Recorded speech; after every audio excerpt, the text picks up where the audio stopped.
s'est intéressé au maïs américain, l'acteur majeur du marché mondial, à savoir plus de 60% de part de marché. On se demande s'ils seront capables de continuer à satisfaire cette augmentation de leur demande intérieure et leur place sur le marché export. Est-ce qu'il y aura de la place pour les autres, que ce soit les Français ou d'autres acteurs. Les Américains, en tant que producteurs majeurs, ont beaucoup innové sur les dernières années, notamment en matière d'OGM, qui est la chose la plus connue.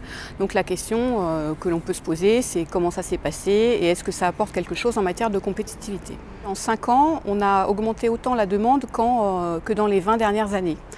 Donc elle s'explique par la demande animale, ce qui est assez classique, mais aussi par le développement très fort du bioéthanol à partir de maïs. Le maïs américain est produit dans à peu près 13 bassins de production différents, puisque du nord au sud, il y a plus de 1000 à 1500 km, donc avec des conditions climatiques très différentes. La zone majeure de production avec plus de 50%, c'est ce qu'on appelle la Corn Belt, qui est la zone centrale, État d'Illinois, Iowa, etc. Mais aujourd'hui, on a aussi 50% de la production qui est produite dans des bassins plus limitrophes, avec des contraintes beaucoup plus importantes. Et là, c'est aussi intéressant de savoir pourquoi et comment ils font pour produire dans ces milieux plus contraints, puisque nous, en Europe et en France, on a notamment la question de l'irrigation.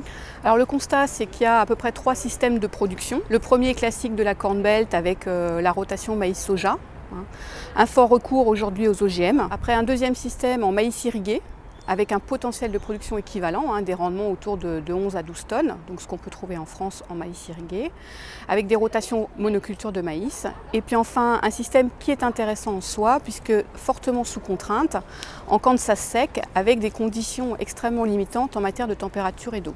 Ces 3 systèmes sont aujourd'hui plus compétitifs que le système français, avec un fort avantage au maïs produit dans la Corn Belt, avec un coût de production moyen, tel qu'on a pu le montrer déjà auparavant, autour de 100 € tonne. On s'est intéressé à l'horizon 10 ans, 2018, à ce qui pouvait faire évoluer le rendement et les surfaces dans les 3 systèmes que j'ai déjà cités. Le niveau d'intensification aujourd'hui est équivalent à celui de la France, ce qu'on n'aurait pas dit il y a 10 ans. Mais par contre, la compétitivité n'est pas la même. Et ce niveau d'intensification est équivalent, mais on sait bien aujourd'hui qu'on n'a pas du tout le même contexte. C'est-à-dire chacun fait avec les innovations qui sont disponibles. Nous avons fait un certain nombre de simulations, et dans ces simulations, dans les deux bassins considérés, montrent que ce sera quand même difficile de conserver les parts de marché des Américains à l'export.